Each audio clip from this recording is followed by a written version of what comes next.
Welcome to Political Perspectives. I'm Hugo Gurdon, Editor-in-Chief of The Washington Examiner. If you're joining us on YouTube, please like and subscribe to our channel. I'm joined by Byron York, Chief Political Correspondent. And Byron, I want to talk about something that you have written about. It is the mounting anger, certainly not the dissipating anger of Democrats and the left over the victory that Republicans and notably and principally President Trump achieved in the 2024 election. They are turning to violence, aren't they? They absolutely are. This anger is in no way dissipating. Axios did an interesting story the other day, talked to 9 Democratic lawmakers who have been in their district. They're members of the House. They've been in their district doing town halls, talking to constituents. And a number of them found constituents who are increasingly angry. And they felt that Democratic resistance to President Trump's agenda, specifically his immigration agenda, the idea of enforcing immigration laws against people who have entered the United States illegally. They're very angry about that, and they want to see more action, including possibly violence from Democratic lawmakers. They want Democratic lawmakers to sort of throw their body at the Trump policy. At the same time, in radical groups, specifically Antifa, we saw a stunning story on July 4th that I'm afraid has not really gotten enough coverage in the full media. And basically, what it was there was an ICE detention center in Prairieville, Texas. And it was staffed on the night of July 4th, holiday night. It was staffed by contract people who worked for the Department of Homeland Security as correctional officers. They were unarmed. A group of 10 Antifa radicals dressed all in black, armed with radios, body armor, extra magazines of ammunition for their AR-15s. They began shooting fireworks at the building. And the on contract unarmed correctional officers come out and try to talk to them. Bad idea, didn't work. So they end up calling 911 to get a real live police officer there. The police officer arrived, gets out of the car, and is immediately shot in the neck by one of the AR-15 radicals in the nearby woods. So he survives. So that's the good news in all this. But then the original shooter plus another shooter in a different location spray 20 to 30 rounds at the unarmed police, the correctional officers who were standing around.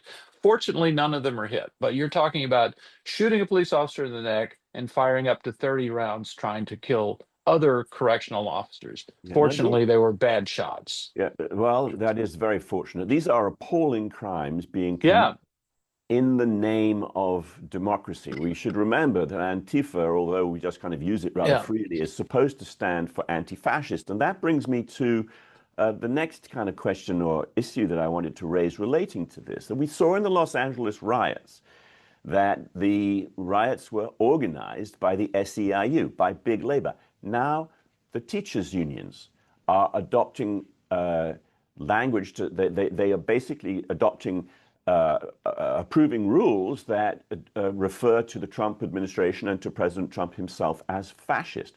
So they are, as it were, bringing the big Democratic guns officially behind the idea that what we're looking at here is anti-fascist. So the Democratic Party and the big labor are stoking the violence with their rhetoric and with organizational help. That's right, isn't it?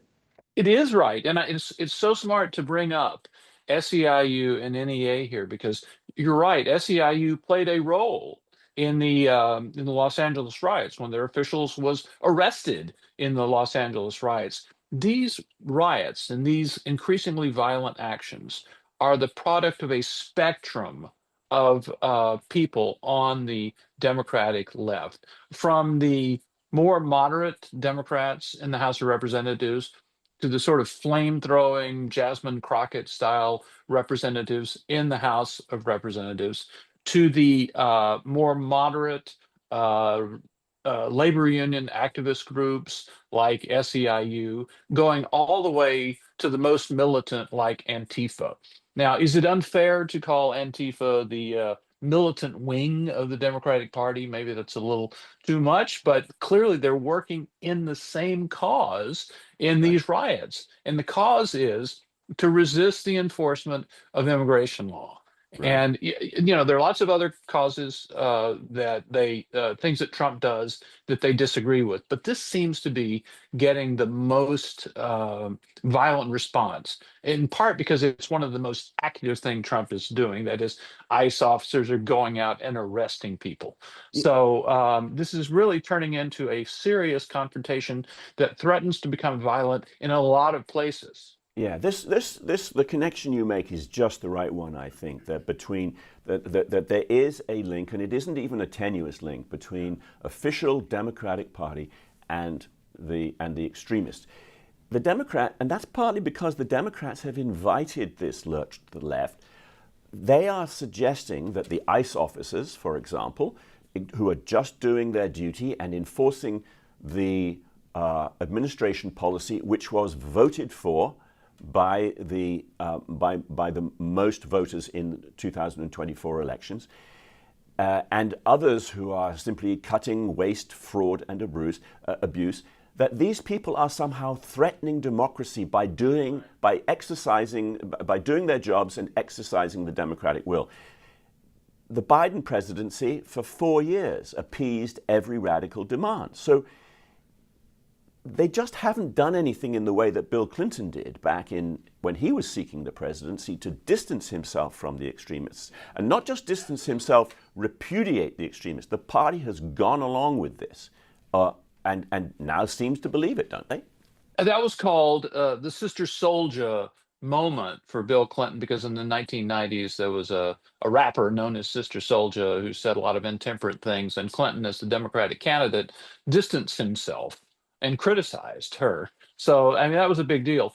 Here, I think one of the most important dates in this terrible trend is December 4th of last year, which is the date that the CEO of United Healthcare, Brian Thompson, was assassinated in Yeah. Manhattan by Luigi Mangione, who does it for political reasons. You hear a lot of rhetoric, anti-big healthcare company rhetoric on the left. And so he finds a representative of big healthcare and assassinates him. Right. And he becomes kind of a matinee idol in some parts of the far left, and even with the so-called respectable left. Like take somebody like Senator Warren from Massachusetts.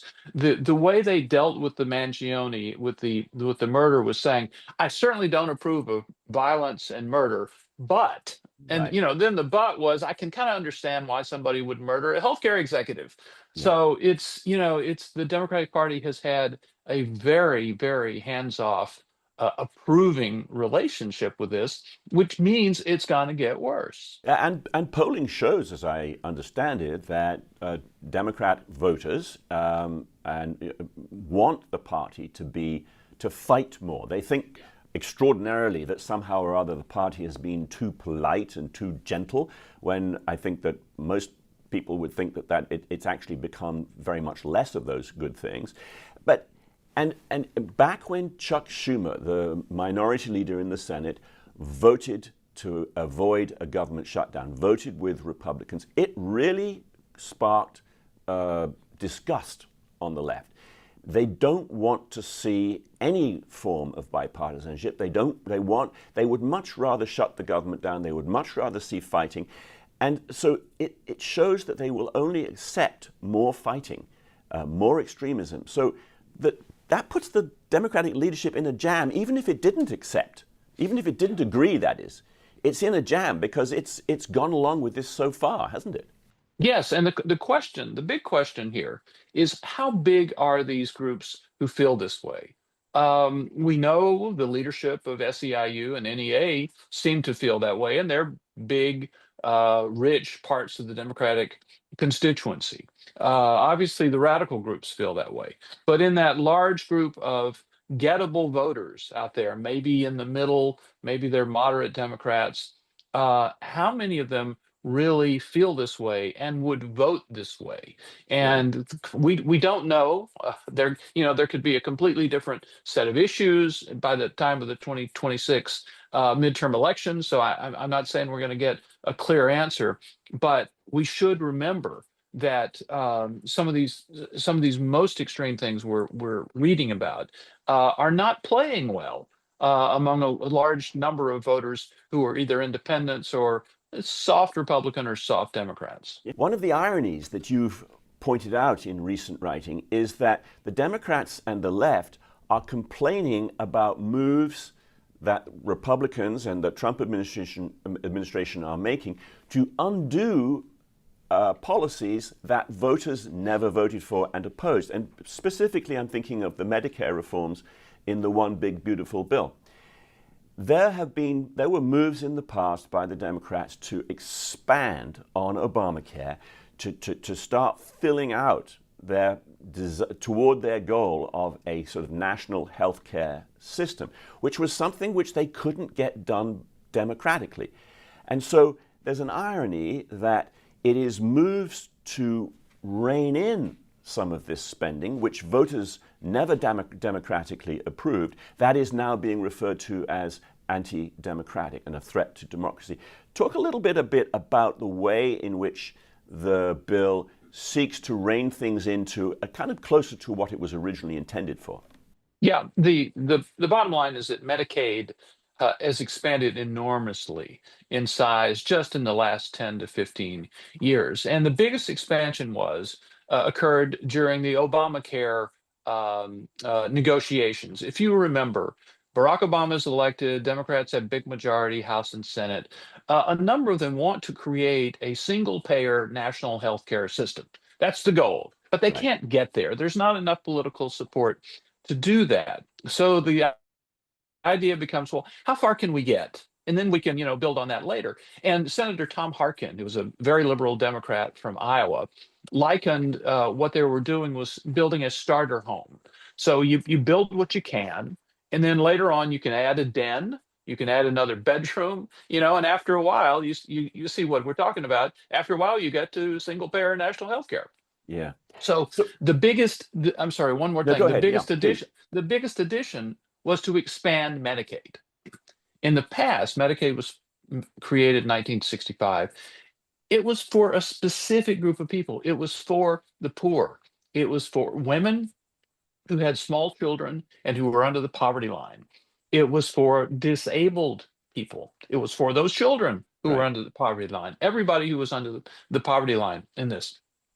And basically, what Obama decided to do and proposed to do was to expand it to include able-bodied men in large groups, make it available to people who are above the poverty line, somewhat above the poverty line, and just create a whole new class Right. of Medicaid recipients. That's what he has done because he knew in the future it would become extremely difficult to try to cut back on that. Yeah.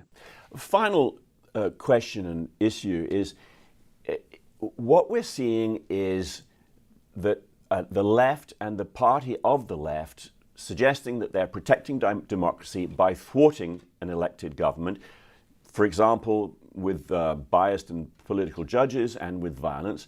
And you've said that this is a trend that's likely to get worse rather than to get better. I'd just like you to sort of ponder the thought of how this looks internationally and for democracy internationally, when it's a very bad look, isn't it, for the country that is supposed to be the beacon of democracy worldwide? Well, we know that our adversaries for decades have liked to focus on things that were going badly in the United States to Right. characterize them as characteristic of the United States as a whole. Certainly during the civil rights movement, for example, the Russians, the Soviets, talked about what an unjust and biased and unequal and racist place the United States was. Right. This is the kind of thing they do all the time. So I think that you have to see that the Chinese or the Russians or anybody else who wishes us ill is pretty happy to see us yelling at each other and pulling each other apart. Yeah, it's not a good look. It's not a good look. And sadly, I agree with you that it's going to get worse. Here we are in the middle of the summer, and the summer is generally the sort of riot season. So we're likely to see some more violence, and we must all hope that that we can somehow turn this around. We'll leave it there, Byron. Thanks very much indeed for joining me on the show, and thank you all for joining us. Again, if you're with us via YouTube, please like and subscribe to the channel, and we'll see you all